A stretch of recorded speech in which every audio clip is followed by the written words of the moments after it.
Olha o que o apóstolo Paulo fala em Filipenses capítulo 1, verso 18. Todavia, que importa, uma vez que Cristo, de qualquer modo, está sendo pregado? E alguns irmãos, nós falamos a importância do entendimento das Escrituras, e quando eu falo de conhecer a Bíblia, eu não estou falando de capítulo e versículo. Algumas pessoas têm facilidade de citar textos, capítulos, versículos, mas não é essa a questão. Lucas 24:45, a palavra diz que Jesus abriu o entendimento dos discípulos para que compreendessem as Escrituras.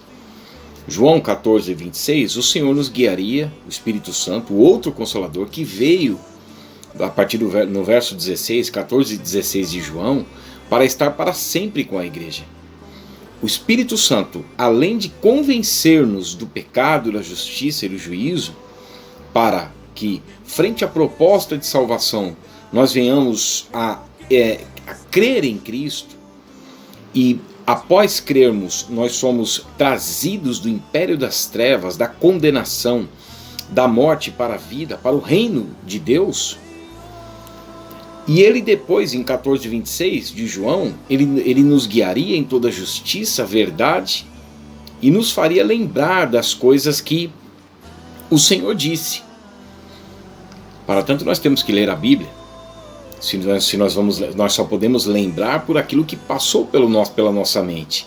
Paulo já fala em Romanos capítulo 12, verso 1 a 2, de um culto racional.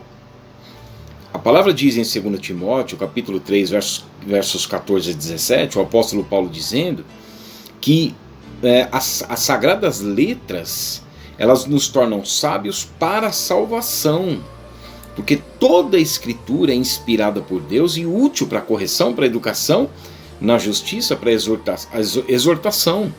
Então a palavra nos prepara, a palavra é o alimento que nos faz crescer. Paulo fala que se a trombeta der sonido incerto, não tem como nos preparar para a guerra. 1 Coríntios 14:8. E então ele preferia falar 5 palavras com entendimento para a edificação da igreja do que 10.000 palavras em outras línguas. Está lá em 1 Coríntios 14:19. Ou seja, são 9.995 palavras a menos, mas 5 com entendimento e direcionamento daquilo que ele mesmo Paulo falou para Timóteo em 1 Timóteo 4:16. Tem cuidado de ti mesmo e da doutrina, para que você possa salvar não só você, bem como aqueles que estão te ouvindo. Então, a pregação, ela promove fé. E a pregação, ela nos apresenta o Cristo da Bíblia.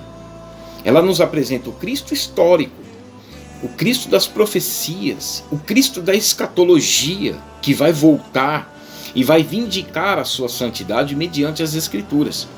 A colocação correta das Escrituras. Por isso que os que pregam, eles devem se debruçar nas Escrituras dia e noite.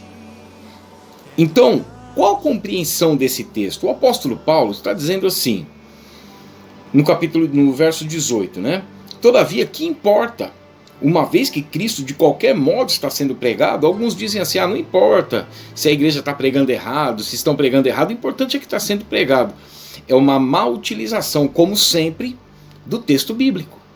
Porque o seu contexto, o apóstolo Paulo está dizendo que muitos pregam a Cristo por discórdia, insinceramente, por pretexto, e outros por verdade, que são aqueles verdadeiros pregadores, que têm o desejo de levar pessoas à conversão e desejo de que as pessoas de fato conheçam as Escrituras e a Cristo.